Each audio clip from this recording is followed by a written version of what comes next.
Hello, guys. Good day. This is Anne of Reinforcement Club, your fellow positive reinforcer. Today, we're going to talk about anxiety, worrying if we mess up tomorrow, we're gonna mess up a bit later, if things will not gonna go on, the way we think it is. But mostly, we worry because we think that bad things happens, that we're hopeless.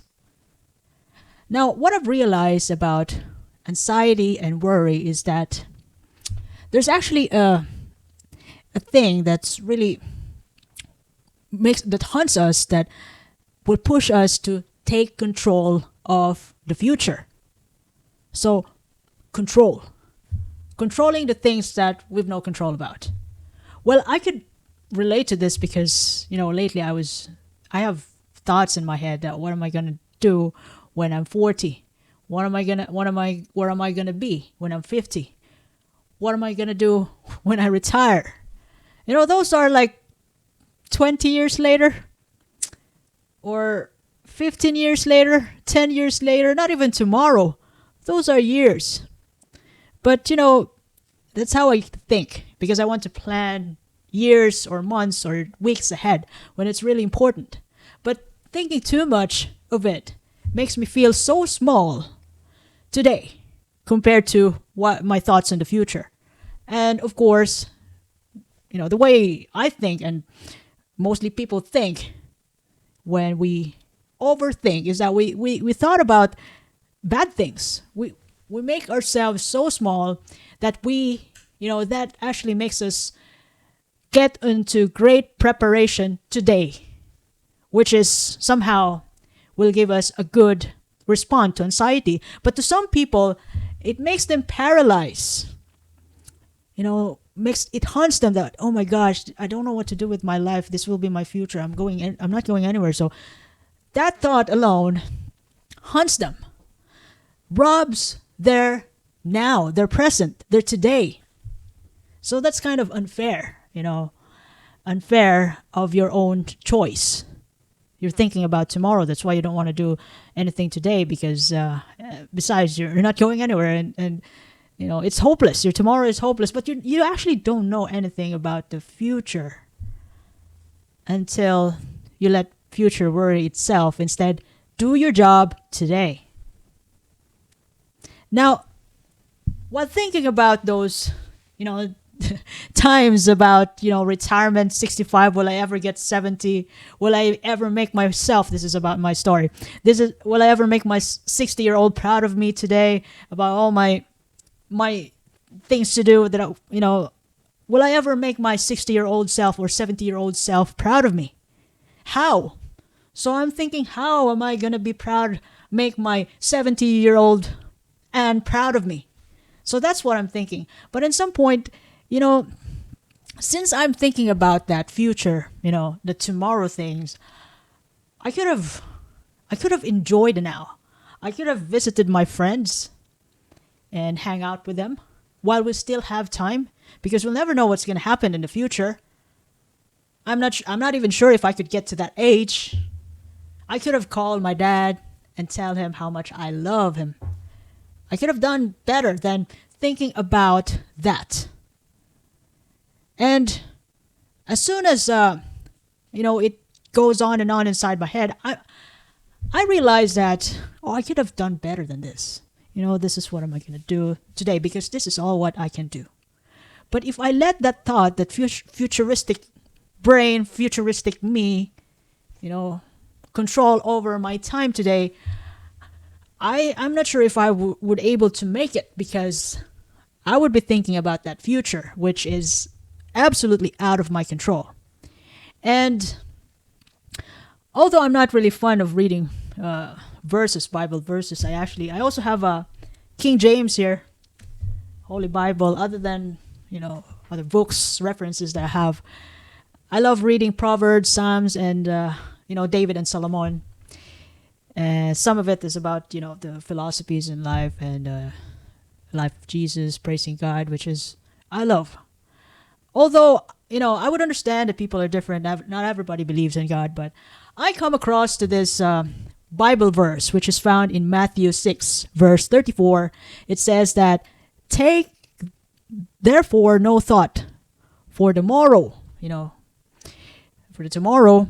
for the morrow shall take thought for the things itself.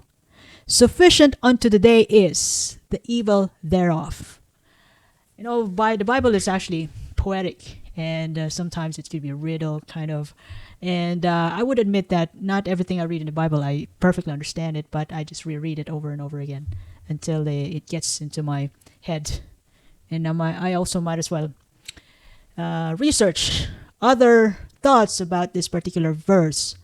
And I just read maybe one verse, two verse, or just entire entire verse for just to live through the day. Although sometimes I couldn't understand anything yet, but somehow when I get to understand a single sentence or two, it makes me, it gives me a knowledge about how amazing life is. That Bible is a practical guide. Not only self-help books, this Bible is a practical guide for life, for wealth, health, relationship, everything. Even if you just understand one or two sentences and just reread it again until you finally get it. And going back to anxiety topic today, this particular verse, the anxiety and worrying, this Bible verse is a warning against anxious obsession about the future. A behavior that robs the peace of today.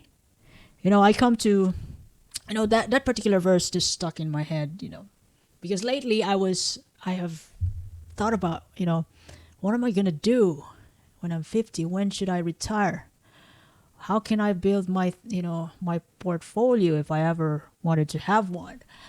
Where am I going to go? What is my purpose? Things that I could hardly see at the moment, just like everybody else. And I realized that if I go on thinking this way over and over again, I wouldn't be happy. It robs my happiness. And thank God and the universe that I found that verse. It saved me time and energy. And I even realized that, you have to live one day at a time, for tomorrow has its own set of challenges. Worrying only doubles the problem. So every day we have problem every day as we go along. Plus the problem of tomorrow, which may or may not happen. See? May or may not happen. Or it might not gonna happen. Now, live one day at a time. Don't weigh yourself down with imaginary troubles from tomorrow, from the day of your retirement. I'm talking about myself. Am I going to get sick? Where am I going to get the money? So far, so good. I am still healthy at the moment. Now I'm thinking about that. Worry does not prevent future suffering. It only drains the present strength. And since I got awakened about this idea, this principle, which I get from the Bible, I realized that maybe there's nothing I can there's nothing I can do about tomorrow. Am I going to get sick? Will I ever get to that age? I don't know. But all I know is that I can do something about that future. The possibilities that may come today. This particular verse doesn't really hinders us from any preparation, but it warns us from anxiety. From my anxiety. So, what I'm trying to say is, because I happen to read this verse, it's way better to replace worry with trust and confidence through our diligence and preparation today. We can do, that future we could contribute something like 2% so that we can have a brighter future when we're 65. 2%, I can prepare for the pension. I might gonna pay off some. I'm gonna maintain my insurance. At the best of my ability. And the rest, it will be in God's care. Or, to those people who doesn't believe in God, in the universe care. May the universe will work in your favor. Because we'll never know. It might not gonna happen. I might gonna get to 100 years old. Oh my gosh. I'm never gonna thought about that. No one knows. Even Notre Dame, so I don't know. Nobody knows. So why should I worry about it other than prepare for it? Just do what I can do today. And which leads me to another realization that it's way better to focus on today's duty faithfully, implementing actions to your plans instead of being paralyzed by the what ifs. Especially, we don't really worry a lot if we don't think about anything negative. The what if I get sick? What if I have no money? What if we broke up? We break up. Then we get paralyzed because we don't know what to do. But the real thing is we're still at present, still working well, healthy, alive, amazing, an amazing relationship. Now, let tomorrow rest in God's hands or in universe hands, to those people who doesn't believe in God. To the universe, let tomorrow worry itself. Yeah. So that's one of my best realization for this week so far. And it just came across my mind about what am I going to do when I'm 65. I know it's silly, but oh my gosh, where did that thought ever came? So far, there's a reason for that. And that makes me much prepared for that moment by working on my present time. Making my loved ones feel love. My friends, making time for the people who matters to me. So I hope I shared something valuable today. If you ever love this episode, you can share this to your family and friends. You can follow me in YouTube, Facebook, Spotify, Apple Podcast, Amazon Music, even in X. By the way, Reinforcement Club and your fellow positive reinforcer, I do appreciate your time and have a lovely day ahead. Thank you.